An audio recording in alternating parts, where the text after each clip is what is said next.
Bonjour Adrien, merci à toi d'être là. Donc, on a le plaisir de t'accueillir parmi nous chez nous entrepreneurs. Donc, tu es le président et fondateur de la société Happiness depuis 2018. Est-ce que tu peux nous en dire un petit peu plus sur qui tu es, ce que tu fais et que fait ton entreprise? Oui, bah écoute, merci Jessica pour l'invitation. Effectivement, moi je suis Adrien Boursat, donc fondateur d'Happiness, une société que j'ai créée en 2018 pour te raconter un petit peu mon histoire parce que ça part d'une histoire familiale. Moi j'ai un frère qui est un fermier libéral. Donc à l'époque, en 2017, quand j'ai eu l'idée, euh, lui était à Agen, donc il avait son cabinet. Et en fait, je le voyais jamais au fait de famille parce que il fallait toujours qu'il soit aux petits soins pour ses patients, ce qui est normal. C'est une obligation déontologique et légale d'assurer la continuité des soins. Mais je le voyais jamais parce que voilà, il peut pas poser des jours comme ça. Il faut faire les soins. Et la seule possibilité qu'il a, c'est de recruter un remplaçant pour son cabinet, pour faire les soins à sa place. Sauf que c'est très compliqué parce que lui n'a pas le temps. Il a des grosses horaires comme beaucoup de soignants en France. Il n'a pas les bons outils. Et parfois, ça peut coûter très cher de diffuser des annonces sur les plateformes existantes. Donc là, je me suis dit, il y a un truc à faire, je vais pouvoir t'aider parce que moi, j'ai un background un peu marketing, communication. J'ai bossé pour des sociétés où je développais des solutions digitales.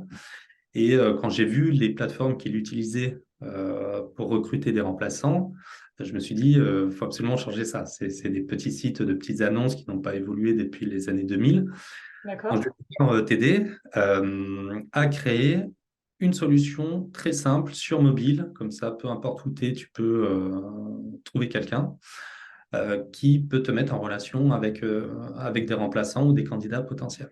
Donc, l'historique du projet, la jeunesse du projet vient d'une problématique familiale.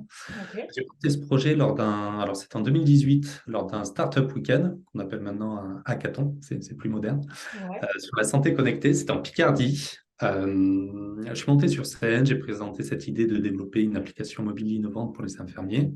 Pour la petite histoire, il y a un kiné qui est monté sur scène qui a présenté la même idée pour les kinés. Parce que même problématique, Bien même sûr. besoin. Ouais. Donc, on a mutualisé nos idées. Ça a été mon associé pendant 6 mois. Lui, entre-temps, malheureusement, il a fait un burn-out parce qu'il avait aussi son activité libérale à côté et c'était très compliqué. Donc voilà, j'ai dû monter la société tout seul et je me suis lancé sur les kinés. Non pas sur les infirmiers, mais sur les kinés. Donc Donc, je tu as suis complètement abandonné l'idée des infirmiers ou tu Alors t'as non, ça reste fait dans un coin de après? ma tête, mais je voulais en fait lancer le projet sur un marché de niche pour être sûr qu'il y a un besoin avant de pouvoir le dupliquer et de le répliquer sur d'autres populations de santé. Donc j'ai développé une appli mobile pour les kinés, pour gérer leur remplacement. Et là, depuis peu, on commence à déployer la solution mobile sur d'autres professions. Donc, on s'est lancé sur toutes les professions de la rééducation. Donc, il y en a une bonne dizaine en France, tout ce qui est diététicien, ostéopathe, pédicure podologue, ergothérapeute. Et à terme, on souhaite aussi lancer les infirmiers, les aides-soignants et les populations médicales avec les médecins. Juste, excuse-moi, parce que au final, pourquoi vous n'avez pas se lancé sur les infirmiers? En fait, c'est une solution de recrutement. Et en fait, il faut suffisamment de candidats et d'offres d'emploi pour qu'il y ait un matching suffisant. Et quand on parle des D'accord. infirmiers, on parle de 600 000 personnes en France, pratiquement. Ok. C'est sûr qu'au début, c'est le plus gros marché des soignants avec les aides-soignants. Fallait pas se planter et fallait, voilà, si pour se lancer sur le marché des infirmiers, il faut y aller fort, il faut y aller vite. J'ai préféré lancer sur les kinésithérapeutes de base parce qu'on avait travaillé avec mon premier associé ce marché-là, qu'il Ouais. connaissait bien parce qu'il était lui-même kiné. D'accord. Bien tester le modèle, éprouver le business model, prendre les premiers feedbacks utilisateurs, améliorer la plateforme avant de se lancer sur des professions plus volumétriques. D'accord. Ok. Ok. Parce que les kinés, t'en as beaucoup moins? Il y en a 100 000 en France à peu Oui, près. d'accord. Ok. Oui, les volumes sont pas totalement les mêmes, mais tu as quand même suffisamment pour. Oui, ouais, Ouais. complètement. Et puis aujourd'hui, Ouais. on a 30 000 kinésithérapeutes, donc on Ah, a super. pratiquement un tiers du marché. Donc Ah on ouais, sait que génial. cette stratégie fonctionne. Charge à nous maintenant de répliquer le modèle sur d'autres professions. Et on est d'accord que vous restez sur le milieu de la santé, enfin, toutes les prestations, parce que tu me dis uniquement les rééducations. Mais tu veux aller Alors plus loin nous, encore ou on peut aller plus loin. Donc effectivement, on a une stratégie incrémentale. Donc on s'ouvre de manière progressive sur toutes les professions de santé en France. Donc là, on est ouvert historiquement aux kinésithérapeutes. On a fait un soft launch, un petit lancement sur les pédicures podologues pour tester la plateforme sur une autre population. Puis Ouais. après, on est ouvert à toutes les professions de rééducation. Et on va lancer des batchs, ce qu'on appelle des batchs de lancement en interne de professions sur toutes les professions paramédicales et puis après sur les professions médicales. Et on ne s'interdit pas de faire aussi les professions dites de médecine douce qui ont aussi des besoins parfois de remplacement. Waouh, super projet en tout cas là. Génial. Super projet. Et en fait, ça me touche très à cœur parce que moi, je viens de Corrèze, qui est Ok, un désert médical. ok. Voilà, diagonale du vide. Voilà, je pense que certains Ouais, ouais, ouais, on est en plein dans dedans, ces hein. territoires-là. Et en fait, il y a de gros, gros enjeux de mobilité territoriale, c'est-à-dire que les soignants, bah, pour beaucoup, vont dans les métropoles. Et donc, j'ai vraiment à cœur d'essayer de valoriser aussi ces territoires un peu désertés, malheureusement. T'étais où en Corrèze? Ussel, Ah ouais, voilà, enfin, mes oui. parents Ouais, habitent Ussel. Le siège de la société est ouais. à Saint-Pardoux-le-Neuf, un tout petit village. Et moi, D'accord. je suis basé à Bordeaux. Voilà, c'est plus simple pour faire C'est plus simple sur, effectivement. une société sur Donc Bordeaux. aujourd'hui, tu rayonnes sur toute la France et Complètement. Et les dom-toms d'accord. compris. Et les dom-toms aussi. Ah, super. Complètement. Donc, on a une solution mobile pour les soignants. Et en fait, si tu veux, c'est un peu notre stratégie a été de créer une communauté de soignants. Un petit peu un LinkedIn des professionnels de santé. Ah, génial. En fait, ils ne seront très peu sur LinkedIn parce qu'en fait, il y a une interdiction de faire de la publicité auprès des patients. Donc, les professionnels ont toujours un peu du mal avec les réseaux sociaux pour se mettre dessus parce qu'en fait, ils n'ont pas le droit de faire de pub pour leur propre cabinet. Donc, c'est un peu compliqué ces plateformes publiques. Ouais, Donc, d'accord, ok, de ok. plus en plus de monde est quand même dessus. Mais nous, on a souhaité créer cette communauté fermée et cloisonnée de soignants où ils peuvent se valoriser et Ouais, se notamment pour mieux communiquer, bien sûr. recruter. Ouais. Et donc, c'est notre stratégie, c'est vraiment le LinkedIn des pros de santé sur lequel nous, on vient agréger des services payants. Donc, on a des abonnements in-app pour mieux recruter, pour les recruteurs. On discute aussi avec des établissements de soins. On a une offre de placement, comme un Ah cabinet ouais, de génial. recrutement. Et on discute aussi avec des partenaires, tout ce qui est banque, assurance, mutuelle, acteurs de la santé de manière globale, qui Proposer souhaitent en fait, prévoyance mutuelle à ces gens-là, retraite ouais, et compagnie.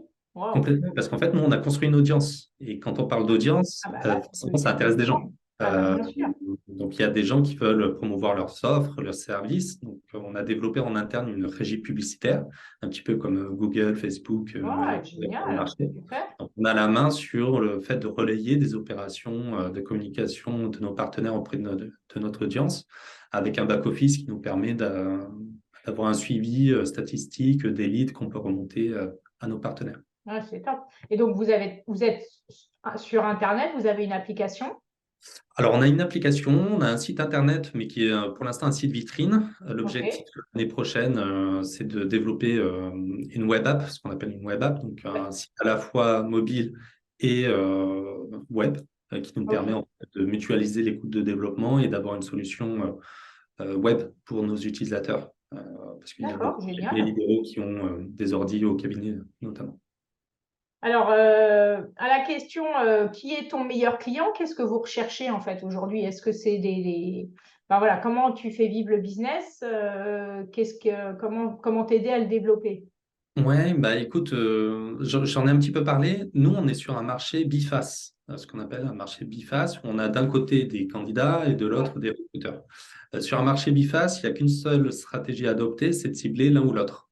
ok. Euh, c'est très compliqué de cibler les deux en même temps, c'est très Ouais, coûteux et chronophage. Donc nous, on a pris le parti pris de suivre les candidats et de tout d'accord. miser sur de l'acquisition de candidats sur un marché qui est un marché inversé, c'est-à-dire qu'il y a plus de recruteurs que de candidats dans le secteur de la santé. On entend voilà, dans les médias en manque de soignants, dans les structures, les cabinets. C'est de fait, c'est structurel, conjoncturel. Il y a plus de recruteurs que de candidats. Donc nous, notre but est de faire de l'acquisition sur ces candidats qui puissent venir très simplement sur notre plateforme, y trouver très facilement ce dont ils recherchent. Donc on a orienté le parcours utilisateur vraiment pour les candidats. Donc, on parle des étudiants pour trouver un stage, des néo-diplômés pour trouver des premiers emplois, un premier poste. Euh, voilà, tout est orienté. Notre communication, comme tu as pu le voir, on a un petit logo avec un petit singe, un univers de marque qui fait un peu plus jeunes que ce qu'on peut retrouver habituellement dans le secteur de la santé. Et tout ça est très pensé pour cibler les jeunes néo-diplômés notamment, qui sont en fait le vivier de candidats et de futurs soignants sur le marché. Et c'est comme ça que derrière, après, on peut discuter avec des recruteurs parce qu'on a le vivier de candidats qui vient assez naturellement chez nous. Pour te donner un ordre d'idée, on est à peu près 1000 soignants inscrits tous les mois sur la plateforme. Oh, Euh, super. avec des coûts d'acquisition qui sont très très faibles et un budget marketing qui est absolument ridicule pour l'instant. Donc là, on va accélérer très prochainement. Donc là, c'est gratuit pour quand tu t'inscris, hein, c'est ça? Ouais. Et après, en fait, tu te fais payer par les pubs et les recruteurs, etc., quoi. Ouais, on a quand même. Alors, c'est gratuit pour les candidats, forcément, Ouais, c'est le oui, nerf oui, c'est ça. d'avoir les candidats. On a un abonnement in-app pour les cabinets libéraux qui souhaitent recruter des remplaçants, par exemple, ou des Ouais. assistants collaborateurs. On a des abonnements pour les établissements de soins et on a une offre de placement, plus en mode cabinet de recrutement où on prend un pourcentage du salaire de la personne recrutée. Et pour la partie partenaire, on a une régie publicitaire où on vend des prestations un peu en mode tiroir Génial. à la carte. C'est bien. Et alors, attends, vous êtes combien dans ton équipe, là, quand vous êtes dans l'entreprise pour arriver à gérer tout ça?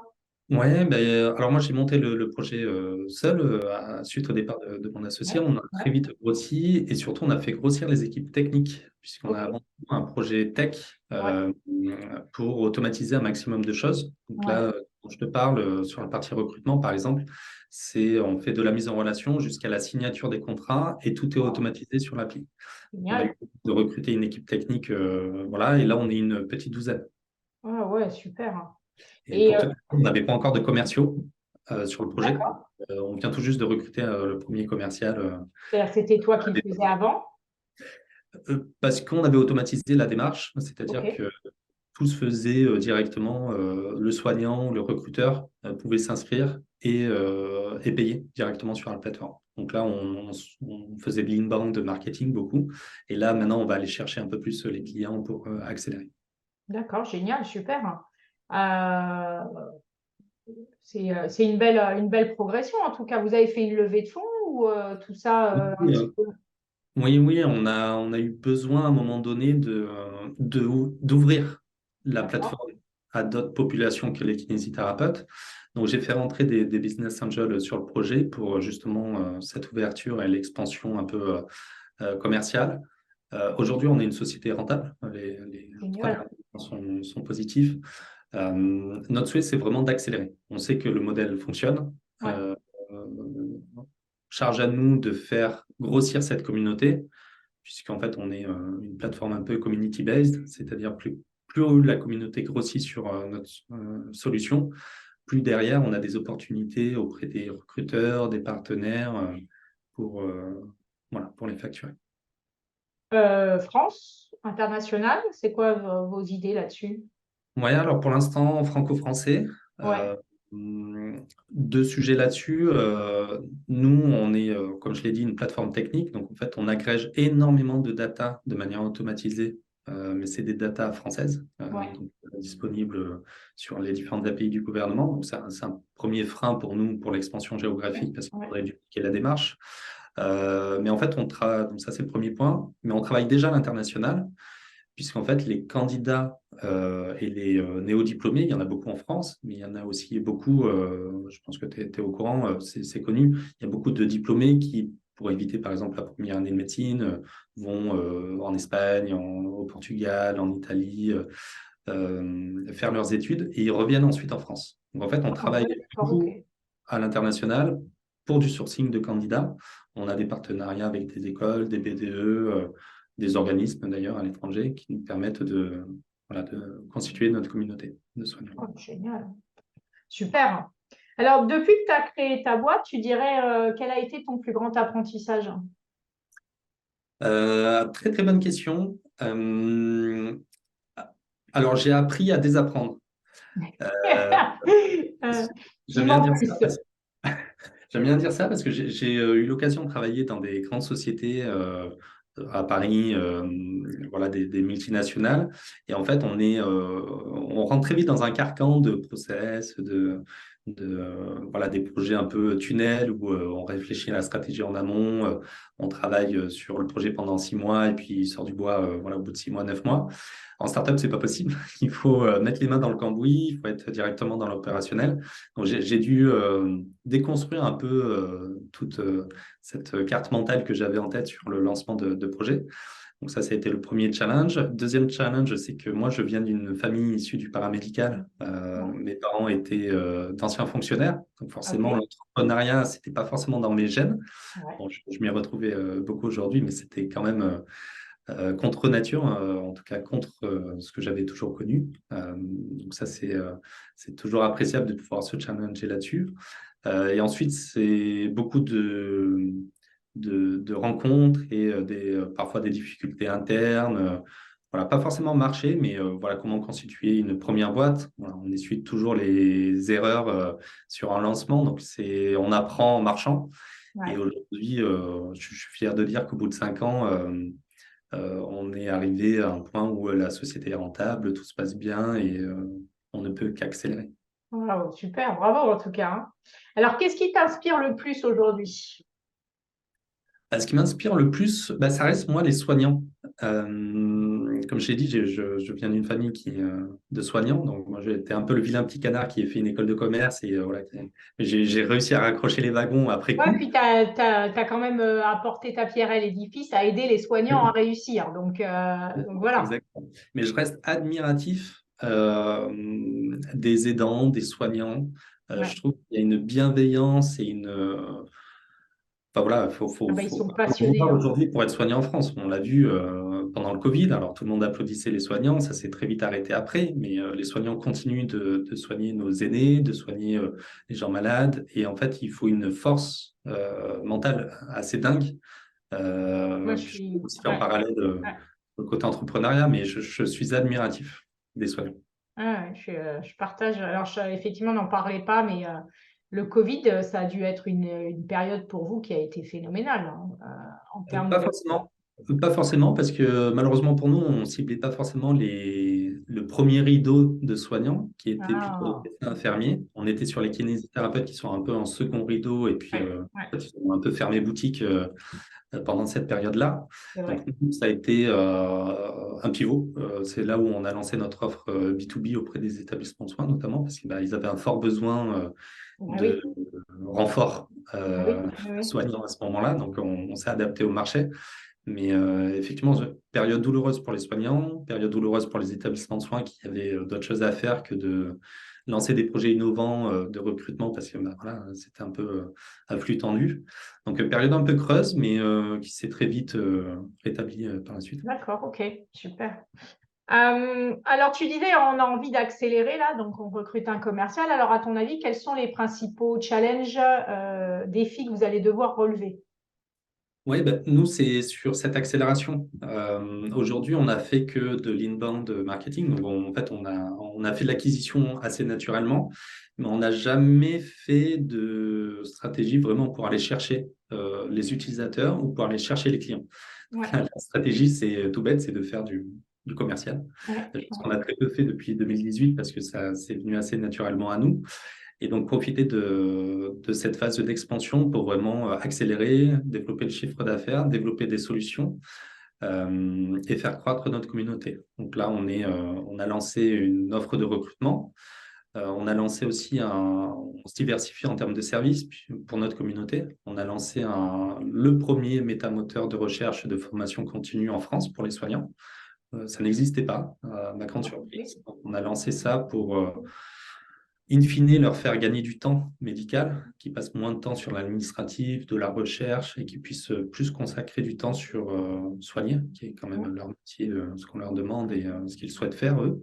ouais. Donc nous, on est un peu le compagnon au quotidien du pro de santé. Ouais, c'est ça, On a hein. lancé l'offre de formation continue. Nous-mêmes, on n'est pas organisme de formation, mais en référence plus de, je crois, 18 000 formations continues en ce moment. Donc les soignants peuvent très facilement passer par nous pour trouver des Ouais, formations. super. Ok. développer leurs compétences. Et là, on va lancer un espace communautaire d'échange inter- et intradisciplinaire, parce qu'on s'est rendu compte que les professionnels sont quand même assez cloisonnés, assez isolés. J'en parle pas quand on parle de déserts médicaux. Clairement, voilà, il y a un manque parfois de communication et de concertation. Donc, on souhaite créer cet espace où les praticiens peuvent échanger sur tout un tas de sujets, sur leurs pratiques thérapeutiques, sur le système de la santé en France, etc. Créer ce forum d'échange, je trouve que ça manque énormément et ça apporte une plus-value C'est pour génial. se connecter avec d'autres Ah soignants. ouais, c'est top. C'est top parce que vous répondez vraiment à un besoin de soutien et d'accompagnement qu'aujourd'hui ils n'ont pas. Et c'est vrai que enfin, moi, je partage ouais, votre admiration parce que c'est des gens qui sont toujours bienveillants, ils s'en prennent plein la figure, ils ont des rythmes complètement hallucinants. Enfin, voilà, Ah ouais. faut vraiment être passionné parce que, enfin, voilà, on se demande comment, à quoi ils tiennent, quoi. Donc, Ouais, exactement. Alors, je dis, en entrepreneuriat, on travaille beaucoup, mais je crois que c'est rien par ah rapport à ce non, que mais c'est en, rien. Enfin, en c'est du libéral. rien par rapport à leur vie et par rapport à ce qu'eux traversent. Ah ouais, c'est super, bravo. Alors là, plutôt, là, je reprends ça à votre casquette de chef d'entreprise. Qu'est-ce que vous conseilleriez à d'autres chefs d'entreprise? Quels seraient Est-ce qu'il y aurait un ou deux conseils que vous recommanderiez à des chefs d'entreprise comme vous? Oui, bah c'est un peu ce que je disais, c'est de tester des approches, ne pas avoir peur de se tromper Ouais. ou de se planter. Je pense que c'est dans l'échec qu'on apprend le plus. Donc c'est ça, phrase un petit peu bateau, mais c'est tellement vrai en entrepreneuriat. Il faut oser se lancer, il faut oser créer. Alors, faut pas faire n'importe quoi. Il faut, chose que j'ai peut-être, alors si je devais faire une rétrospective et une introspection, chose que j'ai peut-être un peu mal faite, ou en tout cas sur laquelle j'aurais pu mettre un peu plus d'efforts, c'est vraiment aller vraiment au contact pendant longtemps avec des clients potentiels sur le marché, aller les voir. Je l'ai fait un petit peu, mais pas assez à mon goût, pour vraiment déceler leurs besoins, concevoir la bonne solution qui répond à leurs problématiques. Et ça, c'est vraiment un enjeu fort parce qu'on se dit, ouais, j'ai la solution, je l'ai en tête, je vais la développer. Mais en fait, il faut voir s'il y a un besoin initial. Ouais, ouais. Contact client, satisfaction client, effectivement, toujours rester proche de la personne voilà, qu'on peut aider, ça c'est hyper important. En tout cas, merci. Alors, pour trouver c'est sur happiness.fr. Enfin, Ouais, tout ouais, simplement. Donc, ok, happiness.fr, vous allez tomber sur le site vitrine. Si vous ouais, êtes soignant, téléchargez l'application mobile sur ok. Google ou Apple. Donc, c'est Happiness, vous nous trouverez. Donc, Et happiness comme le mot anglais classique, hein, il n'y a pas de. alors, non, app comme application, donc il n'y a pas le H. Ah, ouais, d'accord, ok. Voilà. Et Inès, Apines.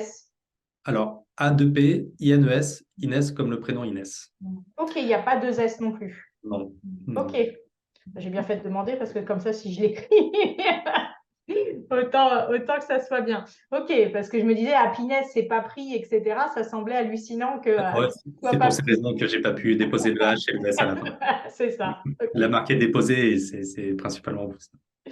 En tout cas, merci Adrien pour ton temps. Notre interview va se finir maintenant et je vais arrêter l'enregistrement. Merci beaucoup, Jessica. À très vite. Merci.